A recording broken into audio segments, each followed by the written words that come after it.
guy found an $80,000 Cyber Dragon in his bulk. I don't have anything comparable in Yu-Gi-Oh, but I thought I'd look through my old Magic cards, and there's nothing in here! Nothing! I mean, Black Lotus? Ugh.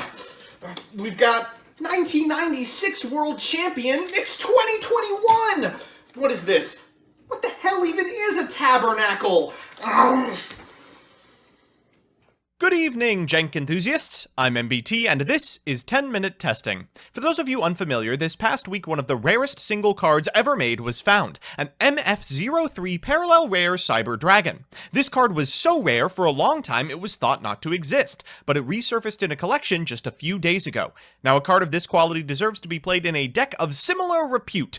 But since all you've got is me, I'll do my best to live up to its 6-digit price tag. I think I found an interesting and innovative take on this classic deck that solves one of its biggest weaknesses, a complete inability to do anything going first. Presenting Cyber Dragon featuring Wattfox. Before we begin, a quick announcement. Myself and...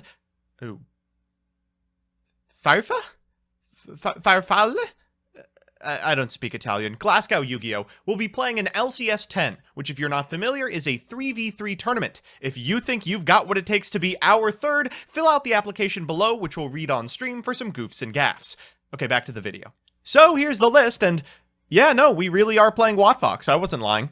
Turbo Tuesday viewers have probably figured out what I'm up to already. As always, I'll give you a background about the archetype, a little bit of a discussion about what I hope the deck can do, and of course, the card by card. But first, this video is sponsored by Yu-Gi-Oh! Pro Deck. Yu-Gi-Oh! Pro Deck is an online strategy site for our mutual favorite card game. It's got a deck builder, card database, and a wealth of strategy articles. It's also where I post the Quarantine Series deck breakdowns, so give it a look at www.ygoprodeck.com. With that out of the way, let's check out Cyber Dragon. Cyber Dragon is an archetype surrounding one of Konami's very first game-warping design mistakes, one that irrevocably changed the way they printed cards forever. It's also one of the very few retrain archetypes that still plays its original flagship monster. Cyber Dragon and its associated cards are a series of light machine-type monsters that get benefits provided your opponent controls monsters and you don't. After about 12 waves of support, they've finally amassed enough playables to facilitate an adaptable and consistent strategy, with monster negates, spell and trap destruction, tutorable beaters, and answers from every angle. In fact, it's even topped the most recent format, albeit only one time. Unfortunately, Sydra's ancient design philosophy continues to rear its ugly head. Most of these monsters are only amazing on the draw. When you go first, you're usually ending on Infinity Pass, or if you're feeling daring today, Infinity Dragoon. Neither of these are nearly enough to pump the brakes on Benten and her other meta pals, so we're gonna have to get spicy. Enter Wattfox. This forgotten member of a forgotten archetype, when destroyed by your opponent's card, prevents your opponent from activating cards or effects until the end of the turn. By taking advantage of Sydra's 5-star stat line, we can spend our turn 1s making Union Carrier an artifact Durandal, which changes cards and effects to mandatory back row pops. Ideally, when going first, we can force our opponents into a Wattfox lock, and when going second, we can run them over with the insane advantage the Sydras get on the draw. Just don't get too attached, since a max rarity version of this deck will probably cost you about $100,000. So with that, let's get into the card by card. Firstly, our Sydras. 3 Cyber Dragon, 3 Core, 3 Hertz, and 1 Nachster. Next, our honorary Sidra, 3 copies of Galaxy Soldier. Usually decks are only playing 2 copies of this card, but we really want to open it if we intend to make Durandal. After that are odds and ends, Wattfox, and the searchable Jizikuru, and what would a blind second deck be without hand traps? We've chosen Nibiru, Gamma, and Ash, mostly because of the former two's advantageous light typing. For spells, we're on 3 Emergency, 3 Machine Duplication, a Repair Plant, a Rev System, a Harpy's Feather Duster, an Instant Fusion, an Overload Fusion, and trap lineups of Infinite Impermanence and 1 Cybernetic Overflow. In the extra, we're on Mega Fleet and Fortress, Rampage, Panzer, 2 apiece of Infinity and Nova, Durandal, Unicorn, Seeger, Union Carrier, Verte, Almirage, and Lake Karibo. So with that, let's jump into the games. Our first match is up against Trains! 2 blind second machine decks forced to go first. We are on the play, and though this does showcase the power of our turn 1 open, I will warn you, this is a much better hand than you will normally be drawing. We're going to lead with a copy of Hertz and a Machine Duplication. Because this card's name is Cyber Dragon on the field, we can summon 2 normal Cyber Dragons from our deck. We'll activate Hertz's effect as we link summon a Union Carrier, then pitch the side draw we just added to hand for a Galaxy Soldier. We're going to add 1 to hand, then activate Repair Plant for a Core. We've already committed to a normal summon, but we want it in the graveyard for next turn. We're going to activate Nova to bring back a Cyber Dragon, then activate the effect of the Galaxy Soldier in hand after overlaying for an Infinity, so we can make a Durandal and then equip it with a copy of Wattfox. This is the Fox Lock under Infinity.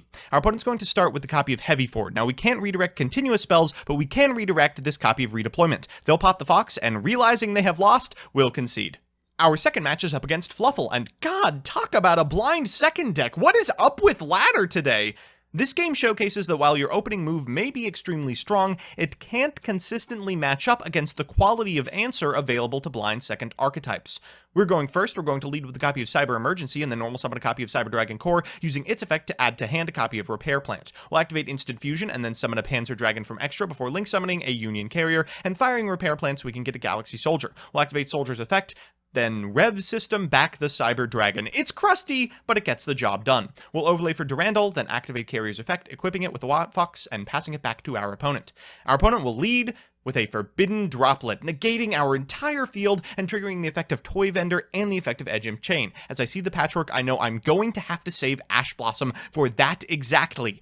But as I see Penguin summon a water monster from hand, I realize I may have missed my chance. They'll reset this copy of Toy Vendor, and here comes Bahamut Shark and Totally Awesome. Shoot! Okay, they'll go from Toy Vendor into a Fright for Patchwork, and now they have a Polymerization. They're going to activate Popper Up to get the Sabers back on their side of the field, and then guarantee find a dog off the Toy Vendor, triggering dog for a cat. They'll activate Wings in order to destroy this copy of Toy Vendor and activate its effect for another Dolphin. They'll go into Cross Sheep, and Polymerization has hit the field. Out comes Kraken. They'll activate the effect of Cat and the effect of Cross Sheep. Cross Sheep will reborn the Penguin, and unfortunately, that is a soft once per turn. We do get to trigger the effect of Wattfox, but by this point they have the Toad. They'll use Toad's effect to put this copy of Dolphin back in hand before summoning it again and overlaying for a second copy. Come on. Down comes another Polymerization, out comes Sabretooth, and Sabretooth will trigger for a Kraken. They will proceed to the battle phase, and I have not done the math, but I am pretty sure this is well over lethal. So it's time for game 3, and you know what that means, a best of 3 versus meta. Our opponent's playing Dinosaur, and oh! God, look at this hand. It's not pretty, but maybe double Machine Duplication will get us there. We're going to activate one of them, summoning 2 Cyber Dragons from deck. Now we need 4 materials to do the Durandal play, but fun fact, dupe is not once per turn. After all, why would it be? We'll go into a copy of Union Carrier and a Durandal, equipping Wattfox and daring our opponent to take an action. They will, of course, activating Terraforming, at which point we will activate Durandal, so they have to pop our Fox. We'll activate the effect of Wattfox in Graveyard and be met with a Skullmeister. Okay, whatever.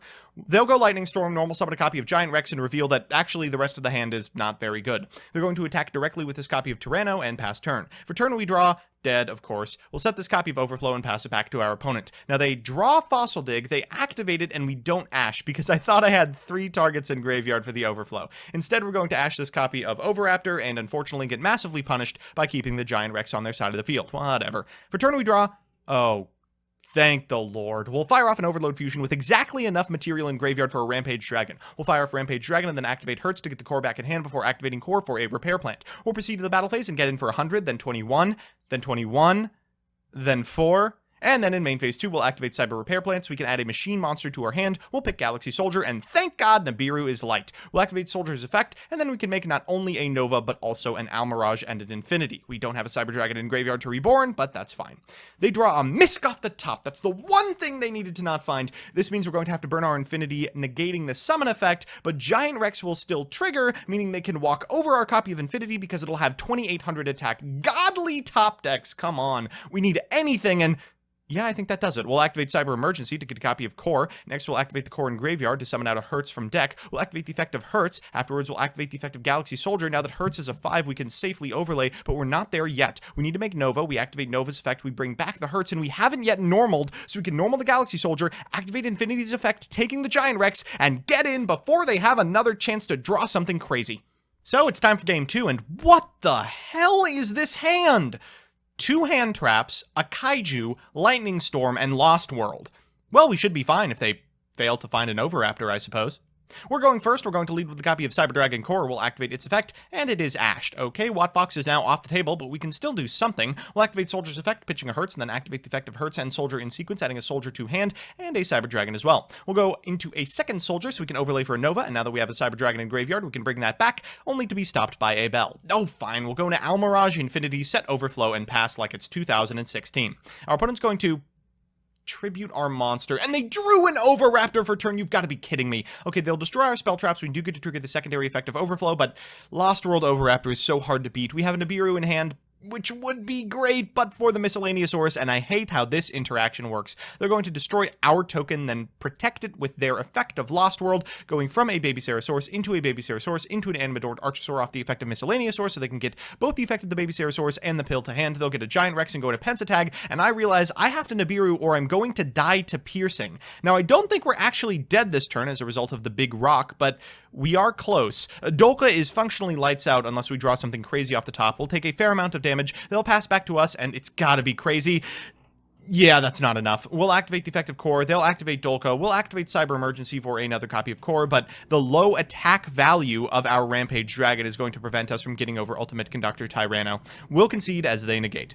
So it's time for that all-important Game 3, and I am wise to your tricks. This time you can go first, opponent. Oh god, our hand is terrible. What is with the Edo Pro Shuffler today? Against this opponent exactly, we've drawn miserably. Okay, they're going to lead with a copy of Pot of Extravagance, drawing 2 cards off the top of the deck. The hand is not good yet, and yeah, Fossil Dig unlocks it. They'll go for a Soul Eating Overraptor. We will Infinite Impermanence, and thank God for no Miscellaneousaurus. They'll double Evo. Wow, that's rough. To go into an Ultimate Conductor Tyranno, bring back the Giant Rex, and we are going to have to chew through a Dolka, though we do have the Infinite Impermanence to do so. Ah, we just needed a starter. Okay, we'll pass back to our opponent. They draw Misk, but don't really have a good play with it yet. They're going to attack in for 3,500 to put the screws on us. Anything off the top that starts the game. Oh my god, we might do it. We'll activate Infinite Impermanence, targeting the Dolka. We'll normal summon a copy of Core. We'll activate the effect of Core for a copy of Cyber Emergency. We'll activate Emergency to get a copy of Hertz, then pitch the Hertz for a Galaxy Soldier, but we can't commit to a second Galaxy Soldier because of the Ultimate Conductor Tyranno. We can't afford to get our entire board set face down, so we have to make Seeker or one extender away. Oh, God. We'll pass back to our opponent, and unfortunately for us, they have the second Ultimate Conductor Tyranno. That is lights out. They'll activate Miscellaneousaurus, then activate its Graveyard effect, getting a copy of Animadorned Archosaur and popping the baby in hand. God, I just needed them not to have it. They'll activate Baby's effect for Soul Eating Overraptor, then Soul Eating Overraptor to get a copy of Doggeran to hand. The Kaiju coming in hot once again. They'll tribute our Seeger, and Doggeran can't increase its attack, which means we are absolutely dead. So, we're back with the deck, and oh man, this does not feel good. I mean, it's no Synchro Eldritch, but that Wattfox thing seems a little too consistent and a little too strong to ignore. Here's hoping it doesn't catch on. Anyway, let's do the pros and cons. First, the pros. 1. Hands have the potential to be extremely high-rolly. Yes, you can very much just draw too many soldiers and die, like we did, but even on the play, it isn't uncommon to end on Foxlock Plus and Infinity. 2. Rampage is an absolutely insane card, especially right now. If you can bait known pieces of interruption, having a searchable Harpy's Feather Duster in the extra deck is bonkers.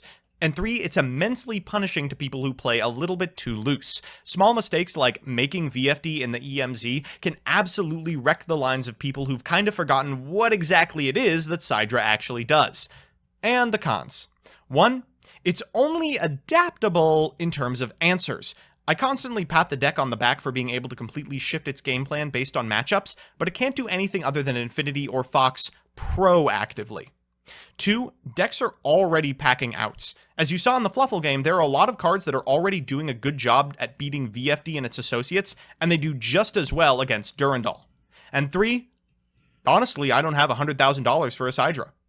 All in all, I think this is a novel take on a reasonably competent deck that resolves one of its main weaknesses. I just hope it's enough.